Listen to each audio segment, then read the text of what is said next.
Рема также узнал, что у новых сотрудников мало опыта работы. Рема был удивлен, услышав это, и решил позволить своим сотрудникам в будущем выполнять больше работы. Внезапно они услышали какой-то шум, и Лилин связал двух парней. Именно тогда Рема узнал, что они пытались устроить неприятности. Именно так мы и воспринимаем этих парней. Они жаловались на то, что у них грязное белье. Они показывали свою чистую одежду, и клиенты смеялись над ними. Они стали агрессивными, и Лилинг связал двух мошенников. А потом Рема посмотрел в окно, и ему пришла в голову идея повысить безопасность своей прачечной. После этого Рема спустился в шахту Гимель и воспользовался поддержкой своих липких шламов. Его липкие шламы заполнили контейнер слизью, и Рема волшебным образом несколько раз сливал воду, содержащуюся в слизи. В результате Рема создал пуленепробиваемое стекло, так что Рема был защищен от проезжающих мимо машин. Затем Рема использовал свою липкую слизь, чтобы создать еще больше стеклянных стекол. Вечером Рема устал, но внезапно он заметил новую эволюционировавшую слизь. Рема узнал, что ему дали лекарственную слизь. Рема задался вопросом, почему эволюционировала отравленная слизь. И тут он вспомнил, что накануне уронил лекарство. Один из его слизняков выпил это лекарство, и он превратился в новый вид слизи. Затем Рема накормил лекарством еще больше ядовитых слизняков. А затем его новая слизь показала ему, как производить лекарства. Так что Рема был поражен тем, что из его слизи можно производить высококачественные лекарства. Затем он повнимательнее присмотрелся к созданному им лекарству и понял, что получил какое-то дезинфицирующее средство. В результате Рема был подготовлен к следующей волне короны. После этого Рема решил в ближайшее время навестить богов, так как он уже давно их не видел. Позже мы видим Рему в церкви, и он подходит к волшебному хрустальному шару. Вслед за Ремой его отправили в царство богов, и он встретился с неизвестным богом. Вот так Рема познакомился с богом Тикуном. Он был богом ремесел и ремесел. А потом Рема обнаружил куклы, которые он сделал для своей подруги Элиарии. Тикуну очень понравились его куклы, и он скопировал их. После этого Рема рассказал свою историю о том, как он был телепортирован с Земли в другой мир. Тёкун был впечатлен Ремой, и он захотел научиться своему ремеслу у Ремы в своей прежней жизни. Он также похвалил Рему за его великолепное мастерство, и Рема подробнее рассказал ему о своей страсти. Именно тогда Рема узнал, что существуют и другие боги. Кроме того, он узнал, что белое пространство связано с его миром. Благодаря этой связи Рема всегда может навестить богов. Именно тогда Рема узнал о существовании бога магии и учености. Он был богом, который редко проявляет себя, но Филнавилия очень умна и знает почти все об окружающем мире. После этого Рема был отправлен обратно в свой мир. Вернувшись в церковь, Рема попрощался с администратором и решил сходить в свою прачечную. Однако, когда он приехал, Карла сообщила Реме, что у них больше не возникло никаких проблем со стиркой. Затем Рема рассказал о своих пуленепробиваемых стеклах, потому что он не хотел, чтобы преступники вломились в его прачечную. После этого Рема показал свои пуленепробиваемые стекла своему сотруднику Лилин, который проверил, как они разбиваются. Тем временем Карла и Калум были впечатлены прочностью его стеклянного стекла. Затем Фэй предложила своей дочери попытаться разрушить стеклянное стекло с помощью улучшающей магии. Так вот, Лилин очень понравилась созданная Ремой стеклянная панель, но у нее были свои недостатки, потому что они не могли вырваться наружу изнутри прачечной. Поэтому они решили, что несколько окон не будут заменены специальным стеклом. После этого Реме вспомнился его разговор с Сержем, и Карла тоже захотела поговорить с Ремой о втором отделении. Она сказала, что он является первоклассным специалистом и обязательно должен открыть второй филиал. Тем не менее, Рема встретился с компанией Search, чтобы начать новый бизнес. Серж сказал ему, что при продаже лекарств он может обратиться за помощью в гильдию торговцев. Так вот, Рема навестил мастера гильдии Галесу.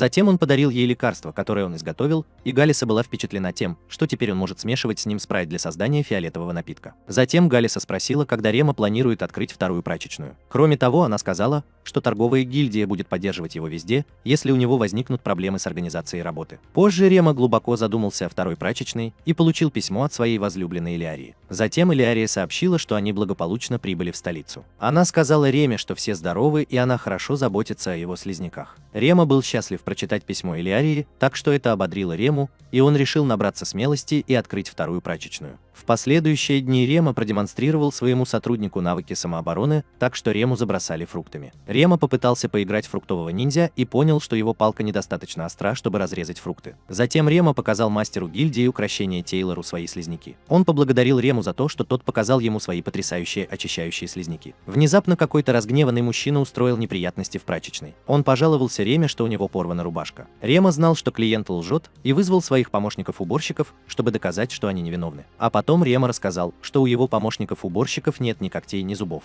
В результате Рема смог разоблачить ложь мошенника. Внезапно он разозлился, когда его ложь была раскрыта. Так вот, этот мужчина попытался напасть на Рему. Рема первоклассный специалист, и он знал, как обращаться с мошенниками. После этого Рема продемонстрировал свою чудовищную силу и ошеломил этого человека. Позже мошенник был арестован, и Карле показалось подозрительным, что кто-то другой снова пытался создать проблемы. Рема беспокоился о своем белье, но Карла сказала, что Калум пытается выяснить причину появления нарушителей спокойствия. После этого Рема познакомился со своей подругой Асаги. Он был рад видеть Рему. А потом Рема обратил внимание на меч Асаги Катану. Рема захотел побольше узнать о своем мече. Тогда Асаги сказал, что он может купить мечи Катаны в столице, но они очень дорогие. А затем Асаги сказал, что он получает свой меч бесплатно от своей семьи. А затем Асаги спросила, умеет ли Рема обращаться с мечами-катанами. Однако Рема ответил, что его дедушка научил его фехтованию на мечах. Во второй половине дня Рема решил сделать свой собственный меч-катану. Затем Рема попытался отлить железный песок и древесный уголь в лезвие меча,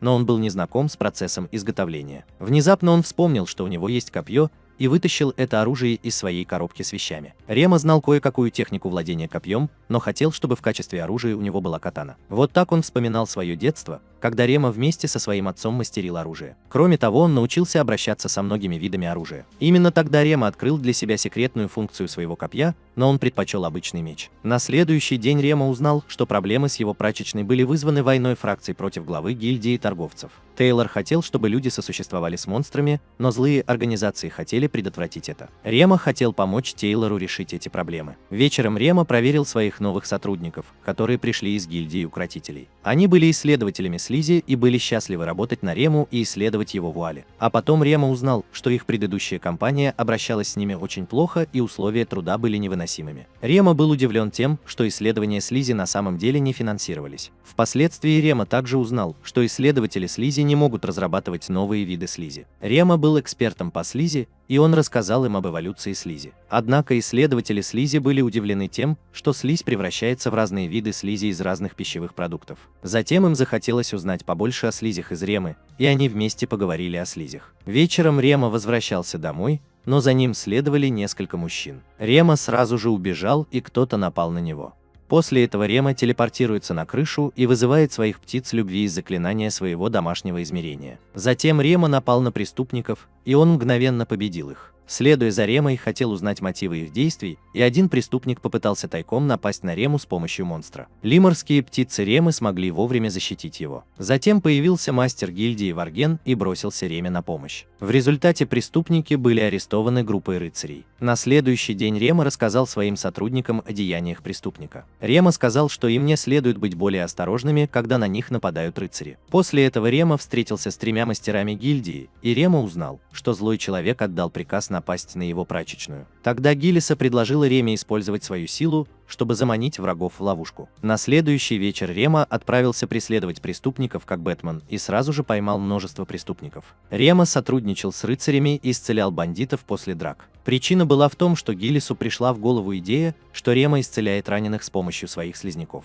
В результате преступникам пришлось бы оплачивать медицинские расходы, так что они научились бы не связываться с Топ-Джи Ремой. Рема был настоящим мошенником и получил большую награду за одну ночь за свою огромную помощь в борьбе с преступниками. В последующие дни Рема снова практиковался в самообороне от преступников вместе с девочками. Кроме того, у Ремы появился новый охранник для его прачечной. Дольче был рекомендован Джеффом, который сейчас работает в качестве нового телохранителя. После этого мы пообедали, и Рема был поражен вкуснейшим хлебом. Девочки тоже были довольны вкусным обедом, и все они с удовольствием провели время вместе. Рема смеялся вместе со своими друзьями и был счастлив хорошо провести время вместе со всеми. На следующий день Карла показала ему прибыль от стирки белья. Объем продаж снова удвоился, и Карла также сказала, что 3 исследователей слизи отлично справляются с работой в его бизнесе. После этого Рема снова навестил Гиллису, и она показала ему потенциальную недвижимость для его второй прачечной. Вслед за этим Рема получил письмо от Элиарии. Она сказала ему, что усердно готовится к поступлению в школу, и что она делает успехи в использовании магии. Она также еще раз поблагодарила его за то, что он научил ее заклинанию «Пузырящаяся вода». После этого мы видим Рему,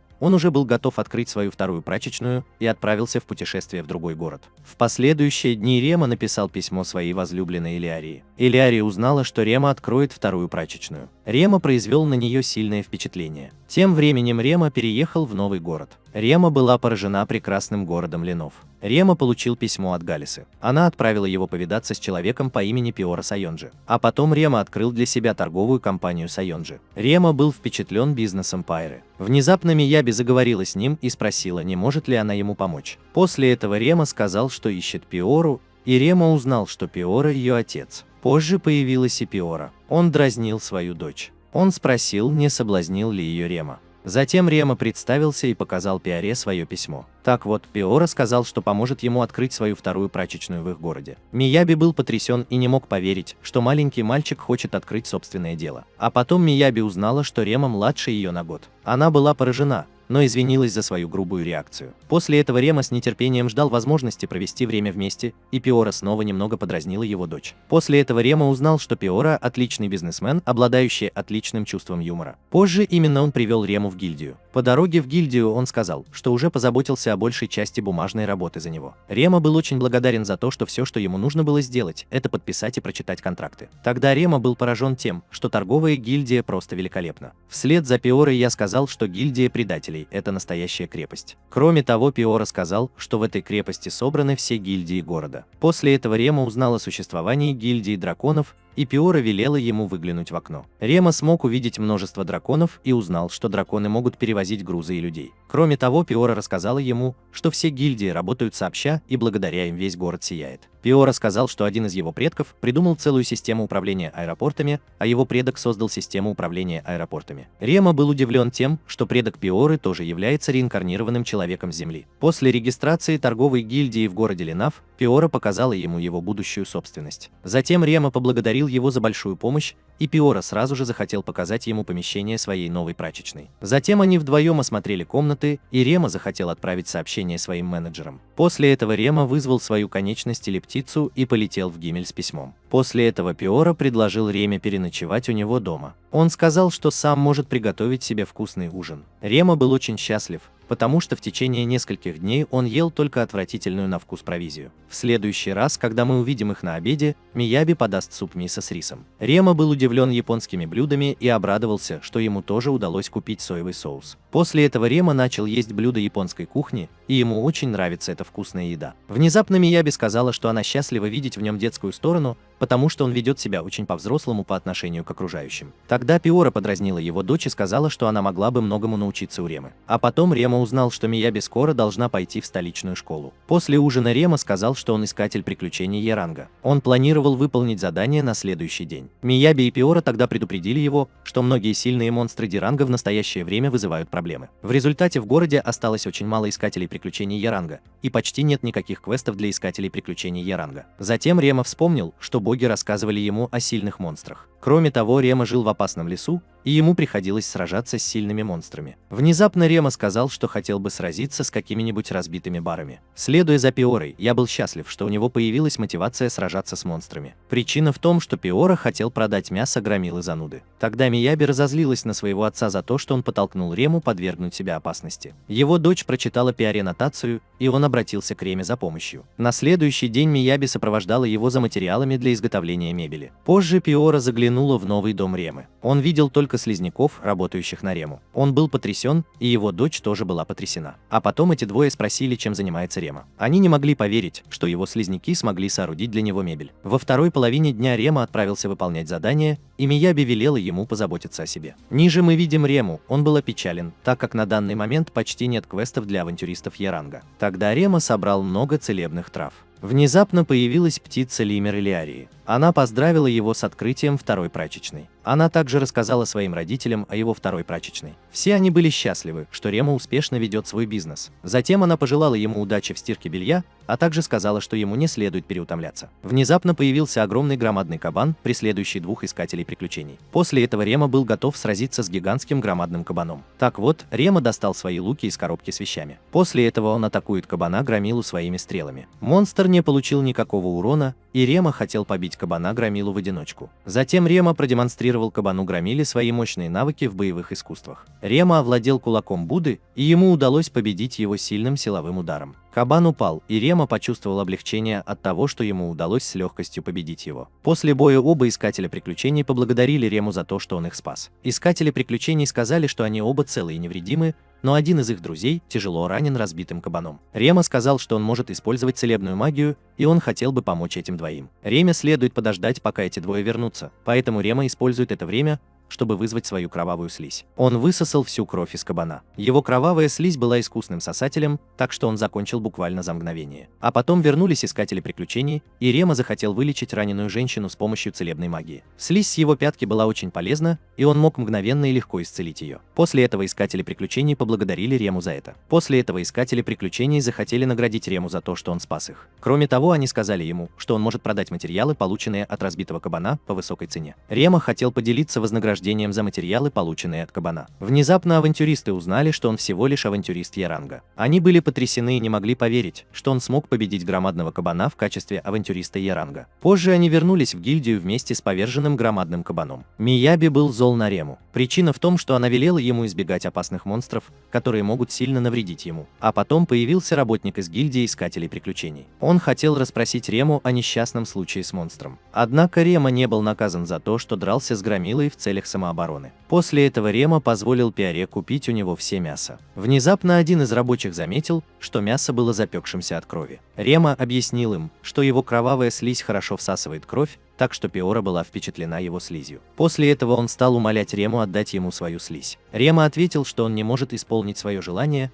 потому что у него есть только одна кровавая слизь. В последующие дни Рема сообщил, что получил все награды за выполнение задания. А затем появилась Пиора и спросила, есть ли у Ремы какие-нибудь идеи по поводу нового блюда. Мияби было стыдно за своего отца, который всегда думал только о том, чтобы заработать деньги. А потом Рема сказал, что у него есть кое-какие идеи. Так вот, Рема начал становиться следующим Джейми Оливером. Сначала он нарезал мясо на мелкие кусочки и очистил овощи от кожуры. А затем он поджарил мясо вместе с овощами. В результате он приготовил свинину с имбирем, которую знал по своей прежней жизни. Мияби сочла его блюдо очень вкусным. Пиора тогда тоже попробовала его блюдо и попробовала его новые блюда. Мияби похвалила Рему и сказала, что он отличный шеф-повар. В последующие дни перед Ремой собралась большая толпа народа. Все люди хотели купить новое блюдо Ремы. После этого мы увидели Рему в его прачечной. А потом появилась Карла и привела с собой нескольких рабочих из Гимеля. После этого Рема тоже познакомился со своими новыми сотрудниками и представился им. Рема сказал, что они всегда могут обратиться к нему или Карле, если у них возникнут вопросы. Новые сотрудники ответили, что они уже провели пробный день в его прачечной Гимель. Рема был счастлив, что Карла нашла замечательных сотрудников.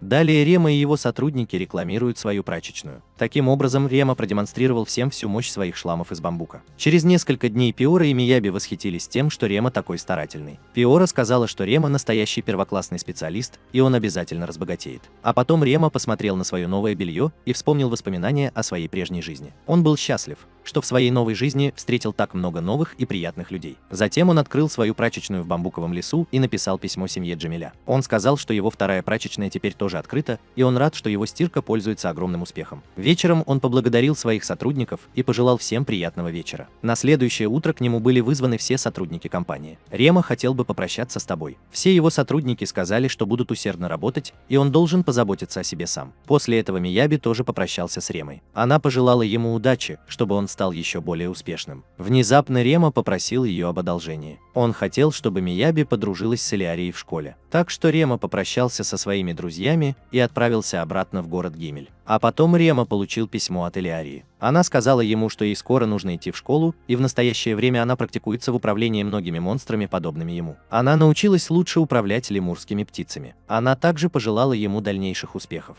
Затем мы видим, как Рема хочет показать торговцу Сержу новые товары, которые он нашел. А затем Серж рассказал ему о своем любимом хобби – сборке автомобилей типа «Форсаж». Рема увидел игрушечную машинку, которая могла двигаться с помощью магии. Серж сказал, что источником питания горячего колеса является магия. А потом Рема узнал, что в столице ежегодно проводятся гонки на игрушечных автомобилях. Торговец Серж был большим поклонником «Форсажа» и страстно показывал Реме собранные им детали. Ему удалось заинтересовать Рему, и он захотел побольше узнать об этих магических предметах. Позже Рема узнал, что его слизняк-чистильщик питался древесным углем в его отсутствие. Калум извинился перед Ремой за то, что не обратил на это внимания. Кроме того, Калум также сообщил, что с тех пор его слизняк-чистильщик не ел грязи. Рема совсем не сердился на Калума. Затем он сказал, что благодарен ему за то, что он так внимательно наблюдал за слизью. Именно так Калум узнал, что слизь эволюционировала благодаря новому питанию. Калум хотел записать все, что он съел из своей чистой слизи. На следующий вечер Рема написал Элиарии письмо. Она была удивлена тем, что его слизь-чистильщик съела древесный уголь,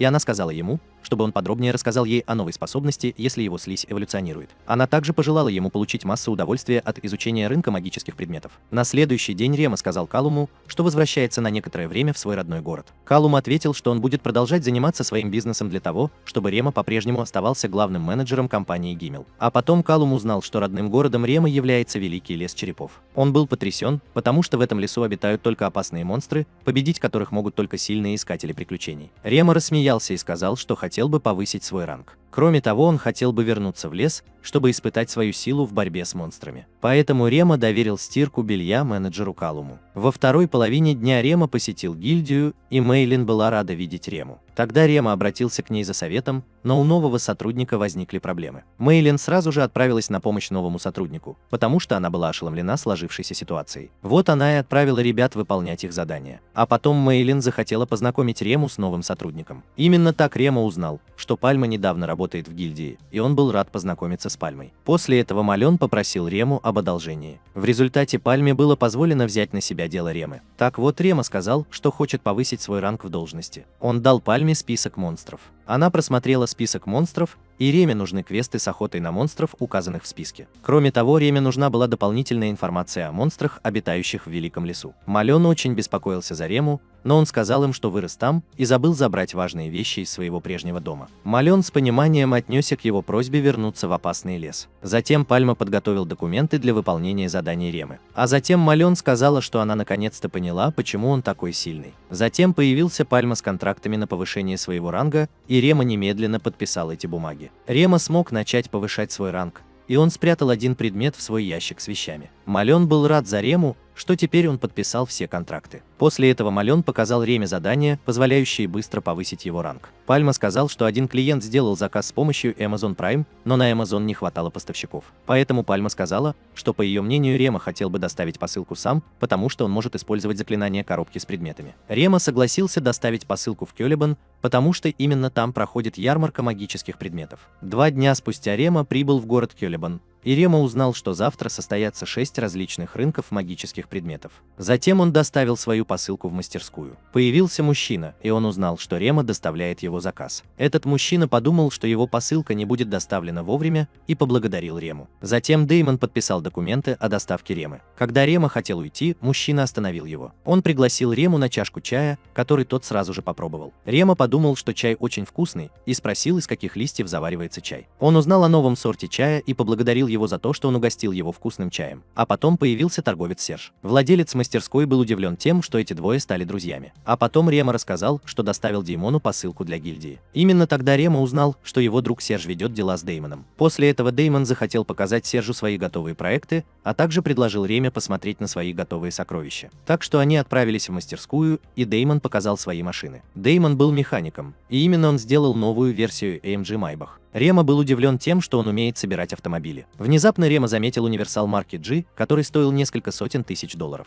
Серж был удивлен тем, что он может отремонтировать универсал марки G. Затем Деймон рассказал, что в настоящее время он копит деньги, чтобы в будущем купить своему внуку машину. Рема и Серж узнали, что его внук может стать следующим Илоном Маском и обладает навыками сборки электромобилей. После этого Рема получил в подарок самодельный волшебный предмет, созданный внуком Деймона. Серж сказал, что Рема должен оставить это устройство себе. А затем Рема сказал, что ему все равно нужно найти место для ночлега, потому что он хочет завтра посмотреть рынки. Так вот, Серж предложил показать ему отличную гостиницу, в которой он сейчас живет. А потом мы увидели Рему, он снял комнату в той же гостинице, где жил Серж. Так вот, они договорились встретиться за ужином. А тем временем Рема захотел соорудить устройство для добычи монет из слизи. Внезапно Серж приехал за ним, чтобы забрать его на ужин. Во время еды Рема узнал, что он не может сделать устройство для добычи монет из слизи, но ему просто удалось создать маленькую музыкальную шкатулку. Музыкальная шкатулка была способна воспроизводить песню Роди Рича. Серж был впечатлен песней The Box и сказал, что каждый человек должен послушать эту песню. Тогда Серж предложил ему начать свой бизнес с помощью своей музыкальной шкатулки. Внезапно принесли ужин, и они заказали стейк с какими-то гарнирами. После ужина Рема повел Сержа на прогулку и сказал, что может попросить Деймона сделать музыкальные шкатулки. Рема не хотел создавать проблем Деймону, поэтому Серж ответил, что у Деймона есть 3 ученика, и он был бы счастлив зарабатывать больше денег. Как раз перед тем, как лечь спать, Рема написал Элиарии письмо. Он сказал, что сделал музыкальную шкатулку и собирается открыть новое дело. На следующий день открылись рынки волшебных предметов, и Рема вместе с Сержем осмотрел город. А затем они вместе навестили Деймона. Он представил свои новые горячие колеса и компоненты двигателя. А затем внук Деймона захотел познакомиться с Ремой. Рема познакомился с маленьким Илоном, и ему захотелось поиграть с Ремой. После этого Рема поиграл с ним вместе. Когда они поиграли в какую-то игру, он заметил, что маленькому Илону скучно, потому что у него не так уж много игрушек. Рема захотел смастерить ему игрушку и попросил разрешения воспользоваться ведерком. Вслед за тем Рема достал из своей коробки с вещами кое-какие материалы и построил для него стадион для Бейблейда. Тем временем Серж показал Деймону новое изобретение Ремы. Он был готов начать массовое производство музыкальной шкатулки для Ремы. А потом мы увидели Рему, он показал Илону, как вращать Бейблейды. Илон никак не мог заставить Бейблейд вращаться, поэтому Деймон продемонстрировал свои навыки владения Бейблейдом и сказал: пусть все разорвется. Рема был впечатлен, и Деймон сказал, что он большой поклонник Бейблейда. Поэтому Рема решил подарить ему и его внуку стадион Бейблейд в качестве подарка. Все были счастливы, и Рема рассказал Элиарии о том, что происходит на рынках магических предметов.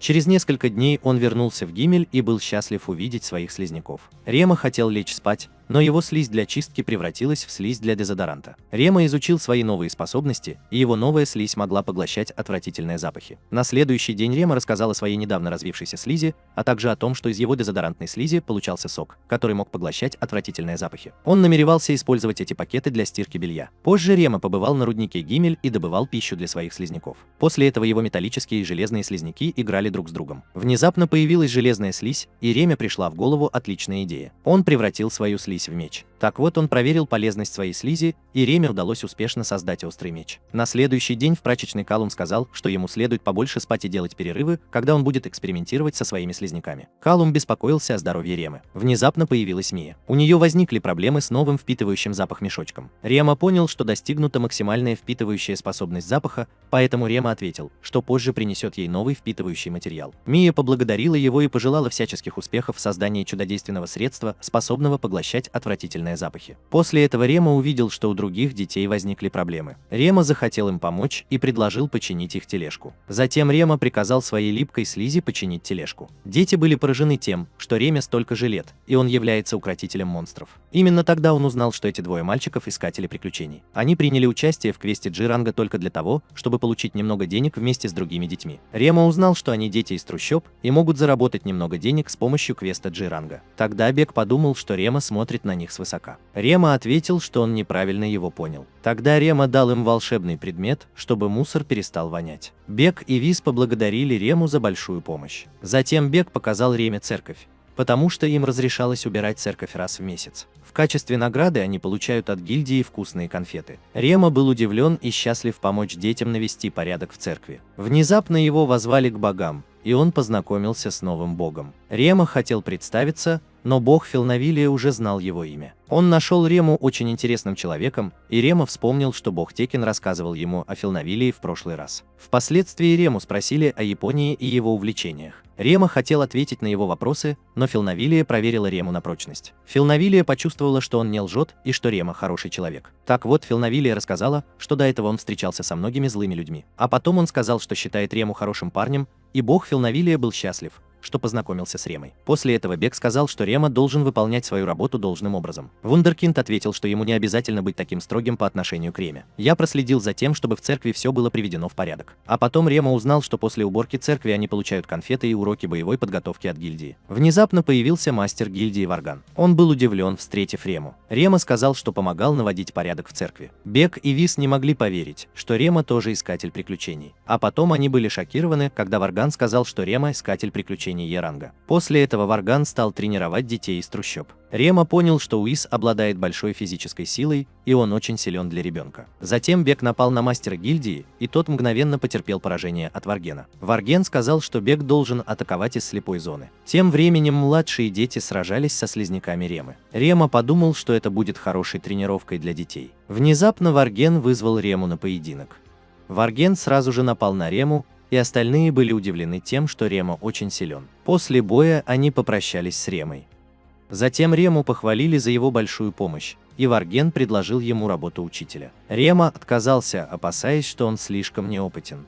Варген принял решение Ремы и снова похвалил его. Он сказал, что Рема – настоящее сокровище для города Гимель. Рема был счастлив и хотел продолжать помогать городу Гимель и нуждающимся в нем людям. По дороге домой Рема получил письмо от Элиарии. Элиария рассказала ему, что она учится печь вкусные десерты. Она с нетерпением ждала возможности полакомиться тортом вместе с друзьями. Она также сказала, что когда-нибудь сможет печь вкусные пирожные и подавать их ему на стол. Рема был очень рад письму от Элиарии и выразил надежду, что в новой школе у нее появится много друзей. Через несколько дней Элиария сообщила, что скоро переедет в академию. Она очень нервничала и сказала Реме, что его письма всегда поднимают ей настроение. А затем она пожелала Реме хорошо провести время на фестивале фонда Гимеля. Рема был очень рад письму Элиарии, и он вспомнил слова Карлы. Так вот, Рема задумался о том, чтобы он мог послать Элиарии. Ему пришла в голову мысль подарить цветы, ваучеры или духи. Внезапно ему в голову пришла отличная идея для Элиарии. Затем он решил подарить ей что-нибудь самодовольное и начал использовать свои навыки алхимии для изготовления мыла для своей пассии. Рема закончил работу над созданием мыла за короткое время, но он хотел подарить ей что-то особенное. Поэтому он создал несколько видов мыла, которые выглядели так, словно они были монстрами, которых они уже приручили вместе. После этого Рема спросил своего охранника Дольче о фестивале. Он сказал Реме, что скоро в городе Гимель состоится фестиваль культуры. Рема был удивлен и благодарен Дольче за предоставленную информацию. Рема сказал, что все остальные сотрудники компании переехали на работу в Гимель из других городов. Внезапно появился Калум. Он получил сообщение от своей сестры Карлы. Рема узнал, что в городе Ленев размножаются его более чистые слизняки. Так вот, Рема направился в свою вторую прачечную и применил заклинание телепортации. Рема приехал вечером, и Карла уже ждала его там.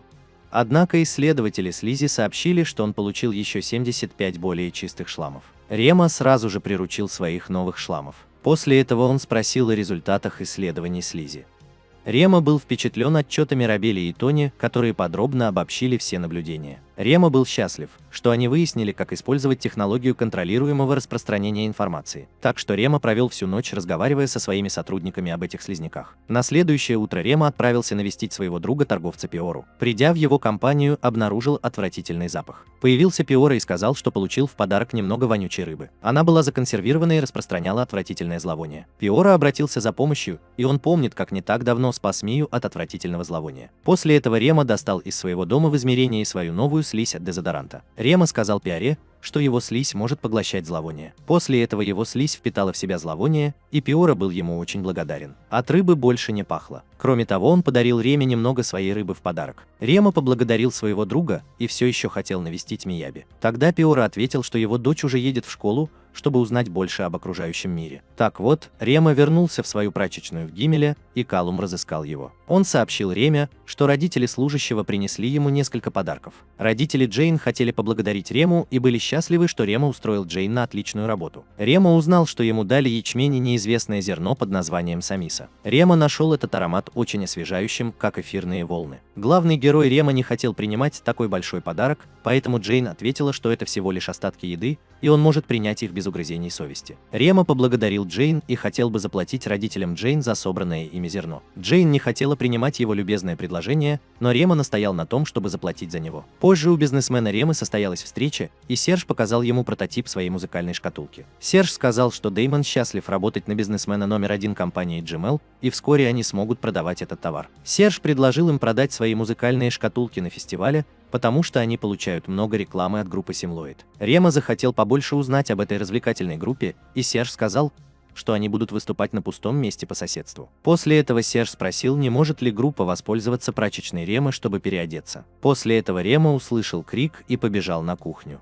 А потом он увидел Сельму. Она была потрясена отвратительным зловонием рыбы шапая. Тем временем другие девочки занимались уборкой, и они почувствовали восхитительный запах рыбного блюда. Они сразу же поняли, что используют самису в качестве приправы. Сельма тогда сказала, что недавно от рыбы сильно воняло, и Рема тут же вызвал свою слизь. Ему удалось нейтрализовать этот запах, и им удалось приготовить восхитительное рыбное блюдо. Когда они попробовали рыбу, приготовленную на гриле, Сельме пришла в голову идея использовать новую пряность. Вечером все вместе съели вкуснейшую рыбу рыбу и похвалили Сельму за восхитительное блюдо. А потом Лилин предложила приготовить ее домашнее блюдо тоже. Внезапно Калуму пришла в голову идея открыть на фестивале киоск, где продаются блюда из родного города сотрудника. Рема не был уверен в этом, но Калум сразу же убедил его. Так вот, Рема решил продавать уличную еду на фестивале вместе со своими сотрудниками. Дольче сказал, что он рад помочь и ему нравится его идея. Другим сотрудникам тоже понравилась эта идея, и они уже были мотивированы сделать все возможное на фестивале. А затем все приготовили еду из своего родного города и практиковались в приготовлении вкусных блюд для фестиваля. Во второй половине дня все приготовили вкусные блюда, которые хотели продать на фестивале в Гимеле. Они посмотрели на эти вкусные блюда и пришли в восторг. После этого Калум сказал, что сегодня здесь появится группа Симлоид. А затем Рема сказал, что завтра все должны повеселиться на своей вечеринке. Вечером Рема был у себя в офисе, и Калум сказал, что в краткосрочной перспективе им потребуется больше сотрудников, поэтому Рема придумал план решения их проблемы. Внезапно Серж постучал к нему в дверь и представил его лидеру группы Симлоид. После этого Пренан сказал, что он руководит развлекательной группой Симлоид, и он был рад познакомиться с Ремой. Он сразу же почувствовал, что Рема гений, и сказал, что он его фанат. Пренанс получил от Сержа одну из своих музыкальных шкатулок, и он был счастлив услышать его замечательную музыку. А затем Рема предложил своей группе отдохнуть. После этого Рема узнал, что их путешествие в Гимель было трудным. Реме сказали, что рядом с городом водится множество гигантских муравьев, доставляющих неприятности. В результате Реме захотелось решить эту проблему, и он решил на следующий день посетить гильдию искателей приключений. Пренанс был поражен добротой Ремы и сказал, что боги любят его. Тем временем Рема был удивлен тем, что Пренанс немного сумасшедший. На следующий день Рема посетил гильдию и попросил Пальму дать ему задание о гигантских муравьях. Пальма сразу же дал ему запрошенное задание, и Рема принял его, чтобы выследить муравьев.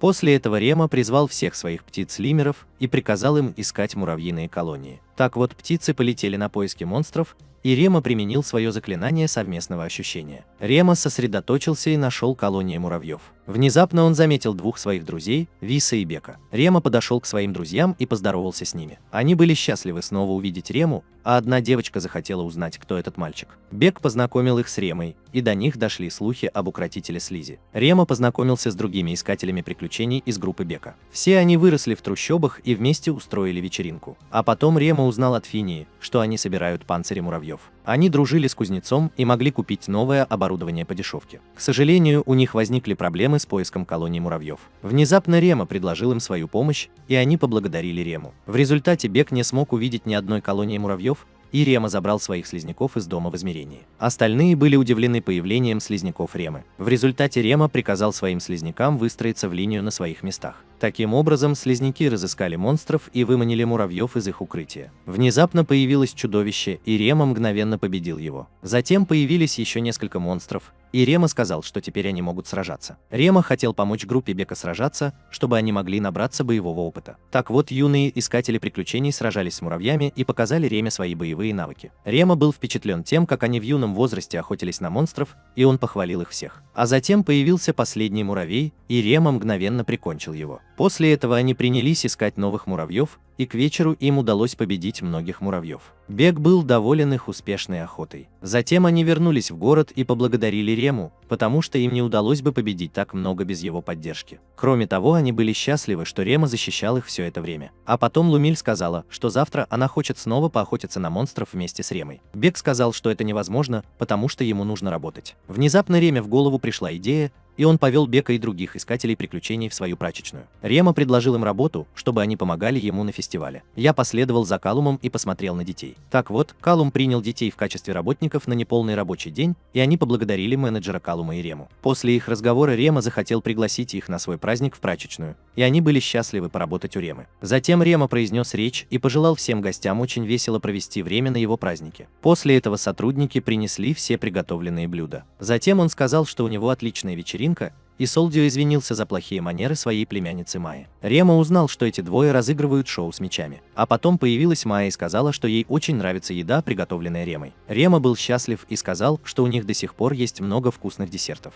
Тем временем Бек попробовал восхитительное печенье, и детям из трущоб оно тоже очень понравилось. Они съели это печенье и похвалили его за великолепный вкус. После этого Бек и остальные еще раз поблагодарили Рему. Они восхищались им, но Виз был опечален. Он обратился к Реме за советом, и Рема понял, что Вис все еще боится сражаться с монстрами. Так что Рема подбодрил Виса и сказал, что у него есть замечательные друзья, которые всегда могут его поддержать. Он сказал, что ему просто нужно набраться побольше боевого опыта, и в один прекрасный день он перестанет бояться. Его друзья тоже подбодрили Виса, и он мгновенно почувствовал себя счастливым. Вечером Рема извинился за то, что привел детей из трущоб без приглашения, но Калум ответил, что это была отличная идея, потому что все они хорошие дети. После этого Рема написал своей возлюбленной Элиарии письмо о том, что ему сегодня было очень весело. Кроме того, Рема пожелал ей тоже получить массу удовольствия от зачисления и прислал ей подарок. На следующее утро Элиария захотела попрощаться со своими родителями. Рейнхард очень нервничал, потому что его дочь теперь будет жить самостоятельно. И Лиза и Рейнбах сказали, что Элиария уже готова,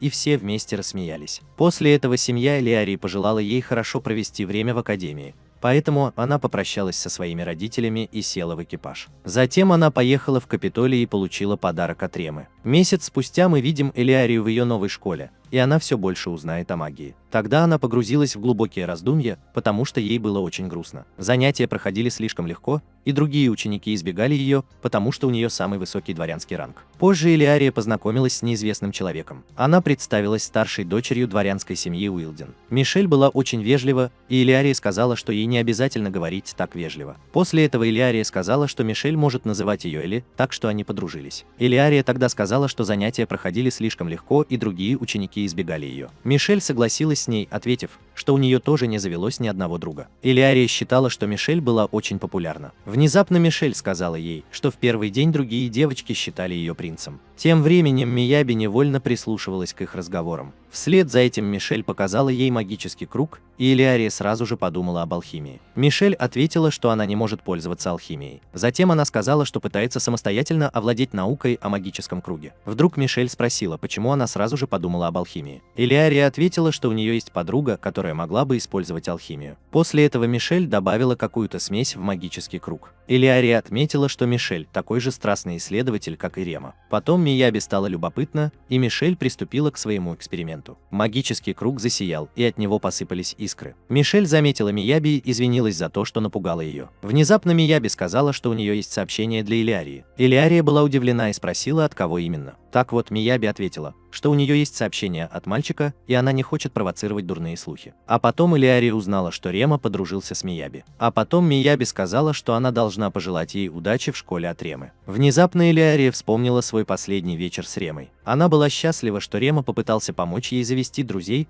поэтому Элиария спросила, не хотела бы Мияби стать ее подругой. Мияби была счастлива подружиться с Элиарией, и Мишель решила подружиться и с этими двумя девочками тоже. После этого Мишель спросила, не хотели бы они создать команду для совместных практических занятий. Они были удивлены и заговорили о практических занятиях. Все согласились с их новой группой, и Мияби указала, что им нужно 6 человек в их группе. После этого они разыскали Райли. Она была благородной дочерью семьи Силфорд, сказала Мишель. Она немного привередлива в отношении правил. К тому же она очень способная и относится ко всем одинаково. А затем Райли победила свою соперницу в драке. После этого Мишель сказала ей, что они хотят вместе создать команду, и она сразу же согласилась присоединиться к их группе. Девочки были счастливы, но Мияби спросила ее, уверена ли она в правильности своего решения. Мияби знала, что Райли лучшая фехтовальщица в школе, и ее приглашали многие другие. Райли ответила, что остальные были высокомерны, и ей хотелось бы присоединиться к их группе. Тогда они подумали о том, чтобы найти другого человека для своей группы. Внезапно они заметили девушку-простолюдинку. Она была мастерицей своего дела, и они решили пригласить ее в свою группу. У Джанан был грустный вид, и она была удивлена, когда Мияби заговорила с ней. Внезапно Мияби пригласила ее присоединиться к их группе, и она пришла в восторг. А затем она поблагодарила их за то, что они позволили ей присоединиться к их группе. Джанан происходит из знаменитой семьи мастеров, которые создают магические предметы. После того, как она сказала, что она неудачница, они узнали, что она может создавать магические предметы, но ей нужна поддержка других людей, потому что она может использовать только чарующую магию. К сожалению, большинство дворян избегают ее,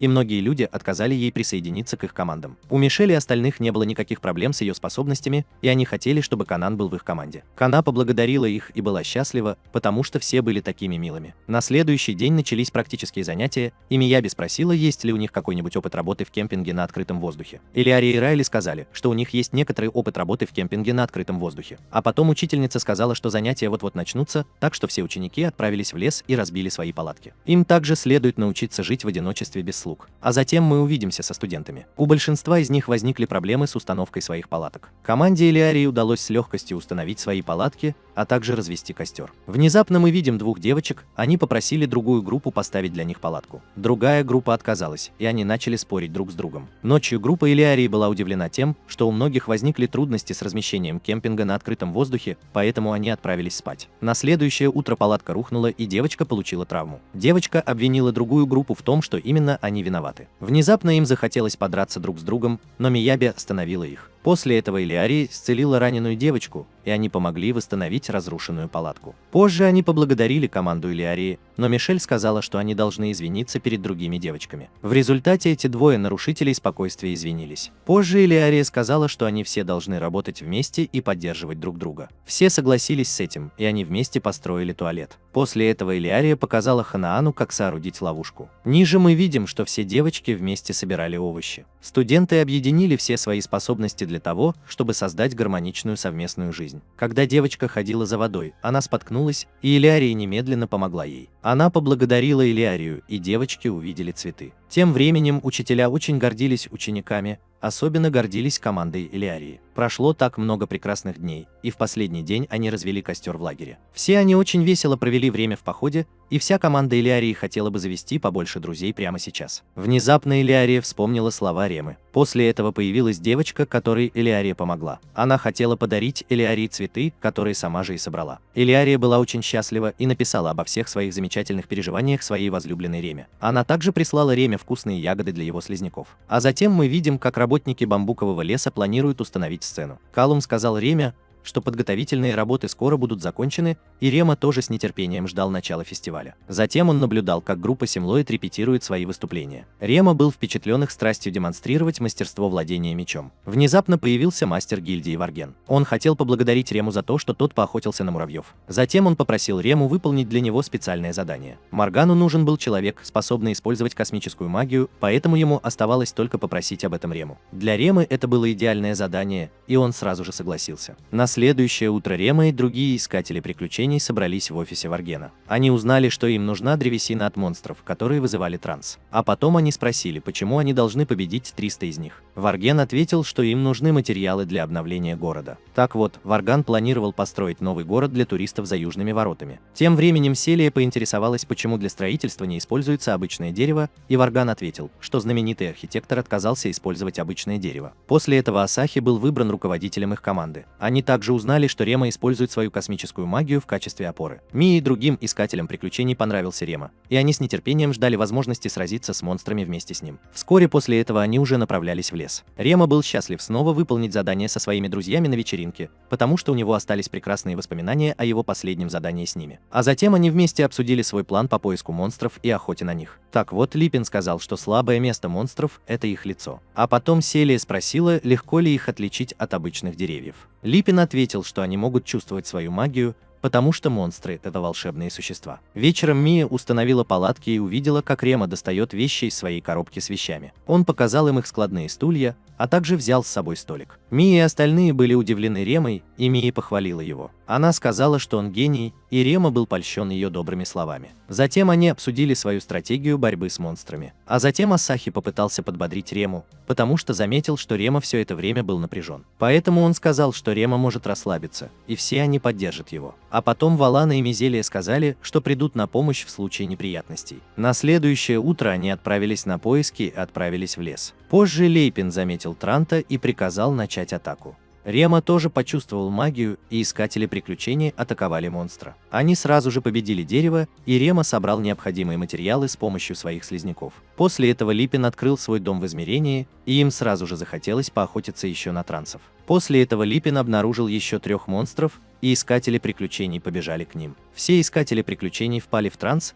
а Рема поддерживал их магией ветра. Вслед за Ремой ему тоже разрешили сразиться с Трантом, и он храбро уклонялся от атак монстра. а затем Рема победил их одним точным ударом. Внезапно Лейпин понял, что происходит что-то странное, но 1 числа они захотели сделать перерыв, и Рема тоже почувствовал что-то подозрительное в лесу. Во второй половине дня они пообедали, и Асахи похвалил Рему за его хорошую работу. Затем Селия спросила Рему о его оружии, и он ответил, что превратил свою слизь в меч катана. Остальные были поражены мастерством Ремы в качестве укротителя слизи. Внезапно Мазелия открыла для себя новый вид слизи. Рема узнал, что эта слизь называется пушистой слизью, и он обладает способностью летать. Тогда Лейпин применил свое новое космическое заклинание, которое телепортировало слизь к нему. Он хотел помочь Реме приручить слизь. В результате Рема приручил пушистую слизь и проверил способности своей новой слизи. Рема узнал, что у него 8-й уровень умножения. Лейпин подробно рассказал о своей новой пушистой слизи. Тем временем Мия сказала, что ей нравится смотреть, как Рема играет со слизняками. Так вот, Рема покраснел от слов своего друга. После этого они отправились в лес и почувствовали очень сильную опасную ауру. Лейпин заметил, что деревья исчезли со своего места. Он заподозрил, что появился монстр высокого уровня. А затем отряд их искателей приключений начал охоту на Транса. Они сражались со многими монстрами и поддерживали друг друга. Внезапно Валана была ранена.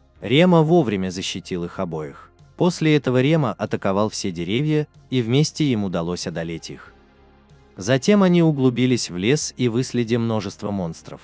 Внезапно Рема воткнул свой меч в землю и призвал на помощь всю свою металлическую слизь. Рема превратил свою слизь в топор и метнул топор в Транса. Таким образом, всем искателям приключений и Реме удалось быстро победить монстров. Внезапно появился сильный Трант, который был сильнее любого другого человека. Лейпин сказал, что это старший Трант, и они вместе начали сражаться со старшим Трентом, но его слизняки были напуганы магией старшего Трента. Рема отправил своих слизняков обратно в свое измерение домой. После этого Транты защитили своего босса и напали на искателей приключений. После этого Рема создал бетонный пол, и они приготовились атаковать монстров. Однако все искатели приключений сражались с Трансом, и топоры заржавели от атаки старшего Транса. Лейпин и Асахи не могли поверить, что их оружие оказалось бесполезным. Внезапно у Ремы появился план, и он превратил одну из своих слизняков в топор. Затем Рема атаковал монстра своими высококачественными металлическими слизняками, и ему удалось ранить монстра. Поэтому он дал своим друзьям новое оружие для борьбы со старшим Трантом. Рема превратил своих слизняков в мощное оружие утренней звезды. Затем он атаковал старшего Транта,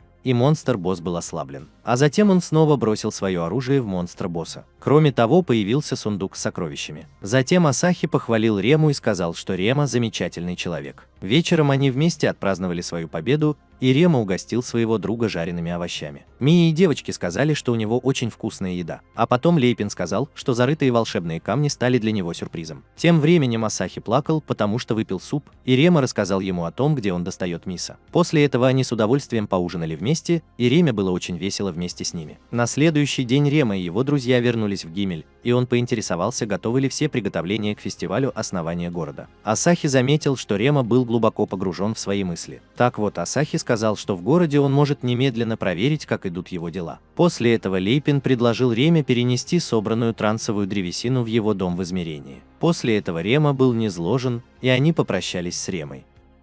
Тем временем все работали над подготовкой сцены для группы Симлоид.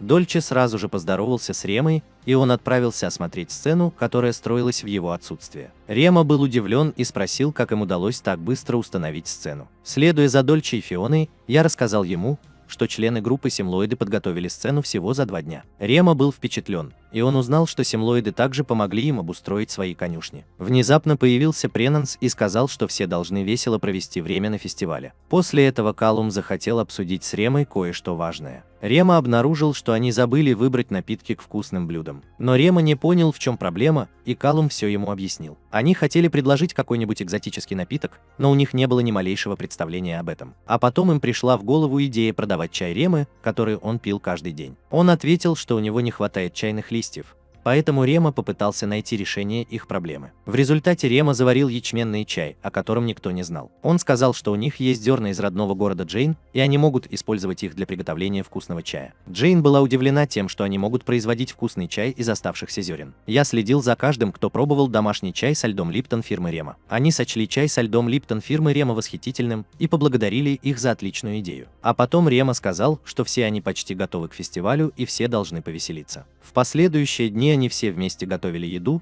и Рема поддерживал каждого в их работе. Позже Рема захотел создать ледяную скульптуру для произнесения слов. Внезапно появился Серж, он захотел показать Реме готовые музыкальные шкатулки. А затем мы увидели, что Мия наблюдает за Ремой, и она по необъяснимой причине прячется от него. Тем временем Рема слушал новую песню на своей музыкальной шкатулке. Позже они все вместе прибрались и отрепетировали выступление перед фестивалем. Прошло несколько дней, и подготовительные работы были завершены. Пренанс был взволнован возможностью устроить великолепное шоу для жителей Гимеля. А потом Серж еще сказал, что с нетерпением ждет начала фестиваля. Внезапно Рема устал, и появился Калум. Он сказал, что Реме следует отдохнуть и не стоит так много работать. В результате Калум немедленно отправил Рему домой, потому что беспокоился о его здоровье. На следующее утро Рема играл со своей пушистой слизью, и ему пришла в голову идея создать монетку из пуха. Он знал, что эта пушистая монетка отправится на Луну. Внезапно он увидел в небе дракона и понял, что они родом из города Ленав. Кроме того, он увидел Пиору верхом на драконе и сразу же побежал в центр города.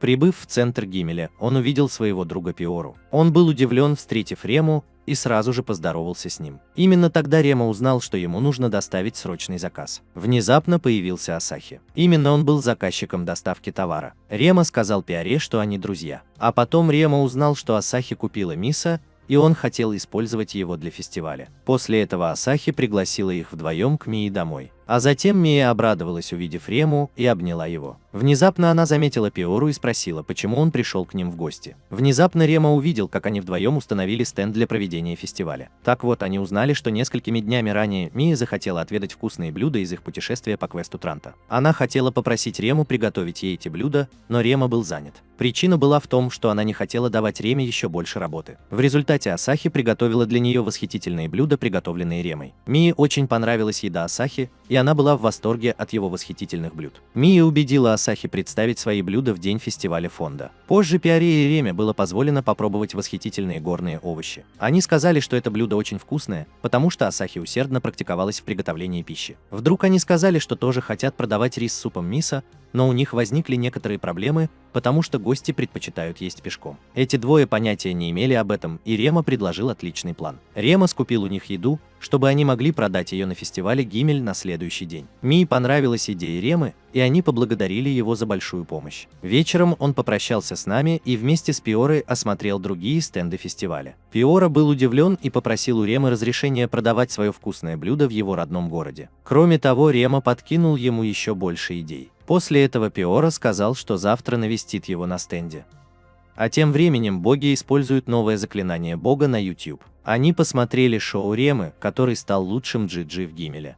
Внезапно появилась Феновия, которая тоже захотела посмотреть шоу Ремы. Феновия сказала, что на данный момент на Netflix нет ни одного хорошего сериала, и Куфа согласился с ним. Кроме того, он предпочел посмотреть шоу Ремы и пожелал ему получить массу удовольствия от своей жизни. Так вот, вечером он устроил вечеринку со своими друзьями и написал Элиарии письмо о своих приключениях. На следующий день мы видим, как проходит фестиваль основания Гимеля, и все стенды уже установлены. Рема посмотрел на город и был поражен. 1 числа Рема навестил своих друзей Мию и Асахи, которые продавали блюда японской кухни. Затем они пожелали Реме приятного времяпрепровождения на его стенде. Позже Рема встретился со своим другом Пренсом, который показал всем музыкальные шкатулки, которые Рема предотвратил. Серж сказал, что они сделали достаточно музыкальных шкатулок для всех желающих. Он был уверен, что многие жители города будут дорожить его музыкальной шкатулкой. А потом Рема заглянул в свой собственный киоск, и его магазин привлек большое количество покупателей. Всем очень понравились блюда из разных родных городов сотрудников компании. После этого Рема попросил Дольче помочь ему отстоять очередь, и он был поражен тем, что его стенд смог осчастливить так много людей. После этого Джейн попросила Рему заказать еще жареного мяса и выпила на кухне чай со льдом. Тем временем слизняки вымыли посуду, и Рема немедленно заказал дополнительные припасы для клиентов. Затем было приготовлено еще больше еды, и Рема захотел скормить отходы своим слизнякам-мусорщикам, которые были очень довольны остатками еды. После этого Морган зашел в киоск Ремы, и Бек сказал, что Рема теперь является лучшим GG у Гимеля. Внезапно он понял, что у детей не было еды. Перерыв. В результате он попросил Моргана показать им город. Бек отказался от перерыва, но Карла и другие сотрудники пришли поддержать Рему, чтобы поддержать его. Именно тогда Рема узнал, что новые сотрудники занимаются стиркой белья в Ленафе. Кроме того, Карла смогла избавить Рему от этого бремени. В Вслед за тем Карла сказала Реме, чтобы он весело провел время на фестивале, потому что он всегда много работает. Перед тем, как Рема отправился на фестиваль, он хотел закончить ледяную скульптуру для Пренса. Внезапно появился Пренанс, и ледяная скульптура Ремы произвела на него сильное впечатление. Потом Рема захотел посмотреть город, но к нему пришли Серж и Пиора. Эти два торговца хотели побольше узнать о его чае со льдом Липтон. Поэтому Рема рассказал им о секрете своего вкусного чая со льдом Липтон,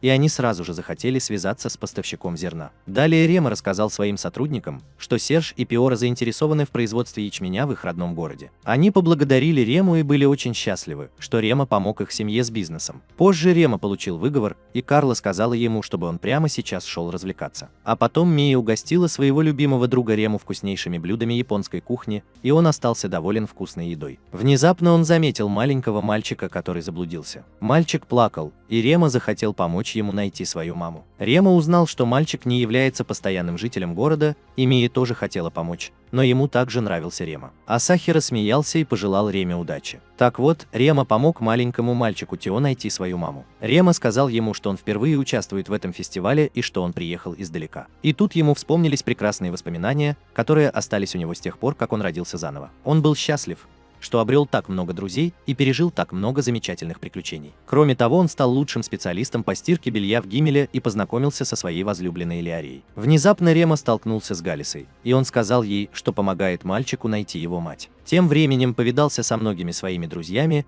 и Галиса был рад, что Реме понравилось жить в Гимеле. После этого она спросила его, нравится ли ему жить в городе Гимель, и он ответил, что ему очень нравится этот город. Затем Рема передал Тео своей матери, и она поблагодарила его. Так что Рема попрощался и вернулся в свою кабинку. Вечером многие посетители смотрели шоу группы Симлоид. Они устроили великолепное шоу по фехтованию на световых мечах, сделанных из магии. Все были в восторге и аплодировали. После этого Рема приготовил много вкусных блюд и показал Сельме, как готовить якисобу. Она была впечатлена, и Рема захотел угостить своих друзей множеством вкусных блюд. Внезапно Карла сказала, что группа Симлоид еще не пришла на вечеринку. Рема искал группу Симлоид и нашел их на сцене. Они работали над статуей богов, которая им понравилась. Ее зовут Манолия. Рема слышал о боге Манолии, но до сих пор с ней не встречался. Рема узнал, что она богиня ветра, и многие певцы восхищаются ею. Тогда Майя сказала, что они украсят статуи богов памятными вещами из каждого города, который они посетят.